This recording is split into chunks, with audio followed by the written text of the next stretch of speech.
Hi, I'm College Park Mayor Bianca Motley Broom, here to provide you with the latest updates on our great city. In early August, the Census Bureau made the decision to curtail in-person canvassing and self-reporting by 30 days.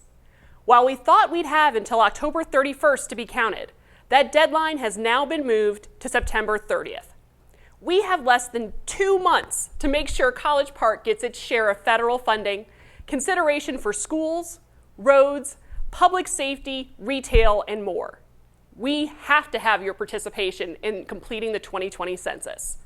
I know for most of us, this has been a difficult year with lots of issues to address. But if we're not counted, we'll make building the community we deserve that much harder for the next decade. Please do your part and go to my2020census.gov to complete your census form. We recently hosted a strategic planning meeting with facilitator and College Park resident Adam Saslow to seek strategies to develop more effective ways to manage staff and launch city operations forward.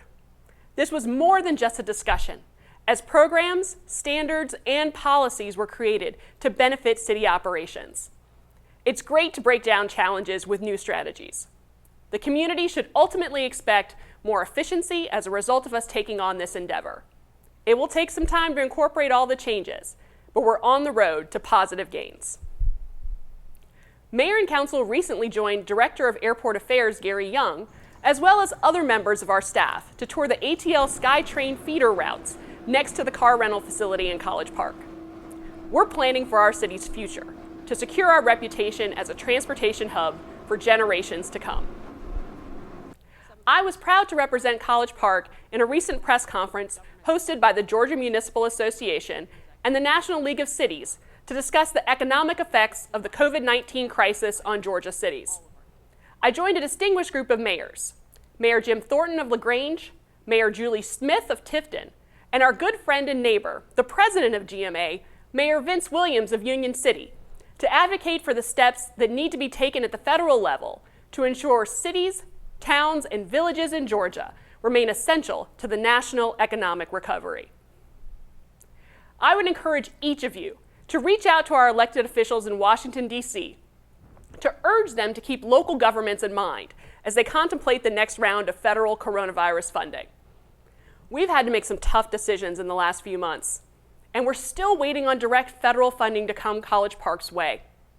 While we've received funding from the state for the part of our city in Clayton County, that has amounted to less than $25,000 so far.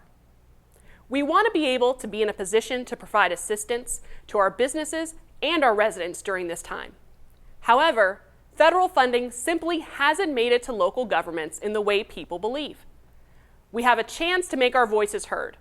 I would urge you to join me in reminding our congressional delegation to not forget about College Park and other cities across the great state of Georgia.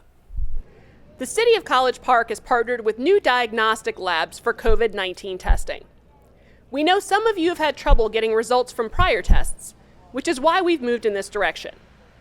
Testing will be available Mondays and Tuesdays in August at the Georgia International Convention Center and on Wednesdays in the public safety parking lot on College Street.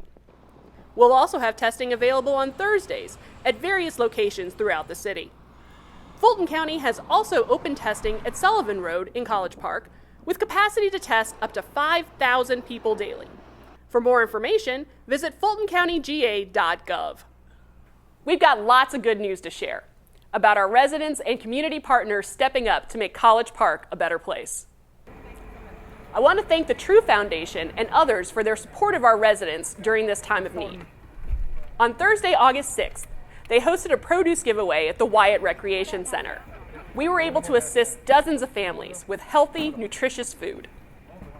Our very own Ignite Resource Center has partnered with our wonderful residents who have stepped up to the plate and made sure the students at College Park Elementary have the tools they need to succeed in the upcoming school year. Each student will receive their own dry erase board with markers thanks to Ignite's efforts.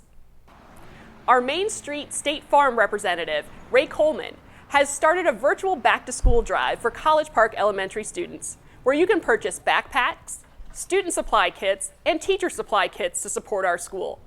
The virtual back-to-school drive will last until August 14th. You can contact her office for more information.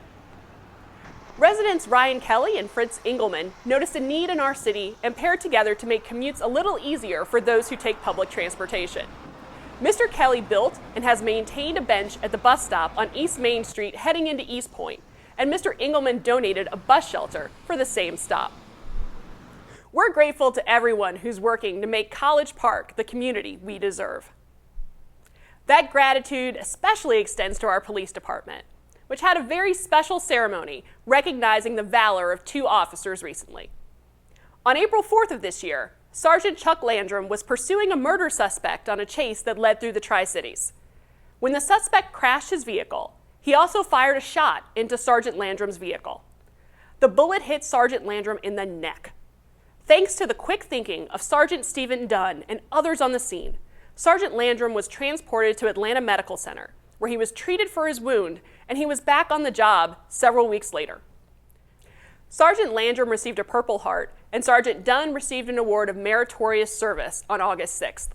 I hope you'll join me in thanking both men for their outstanding service to our city. Sadly, College Park recently lost a dedicated community member with the passing of City Solicitor Al Dixon, who passed away on Sunday, July 26th. Mr. Dixon enjoyed an illustrious career in law enforcement before gaining a law degree. I appreciated Al Dixon, who served as one of our municipal judges and officially became city solicitor in 2003. He was a highly decorated member of the legal community, and he will truly be missed by all. I appreciate your continued support of our great city. I'd also like to commend our city staff for your dedication in staying the course. Special thanks to our IT department with everything they've done recently to keep our city on the cutting edge of preparedness for any situation. You, the public, should expect greatness in this city, and we aim to deliver every single day. God bless you, and God bless the great city of College Park.